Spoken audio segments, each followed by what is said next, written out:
Are you under contract for your future home? Have you ever heard, do not get any new debt? And what's the reason behind that? The reason is two things. Number one, if you go get new debt, like you go get a new loan because maybe you want to buy new furniture for your new refrigerator, whatever it might be, right? Your washer and dryer, or maybe you add debt to your current credit cards that you have right now. Debt is going to drop your scores.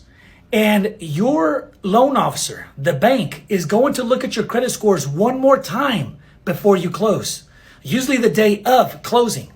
And if they see that your score is dropped, it might knock you out of qualification. So that's reason number one. Reason number two is, in order to get approved for a home, they look at your debt to income ratio. That determines, how much home you're approved for. So if you go get new debt, you go get a new loan, or you add debt to your credit cards, right?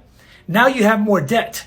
So when they look at your credit report before closing and they see that you have new debt, now that might knock you out of contention. That might knock you out of the margins that you needed to be at in order to be able to afford that home in the eyes of the bank.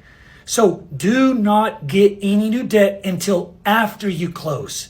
Until they give you the keys, then at that point in time, you could go do whatever you want. You could go finance whatever you want. You could go get a new credit card, but wait till afterwards.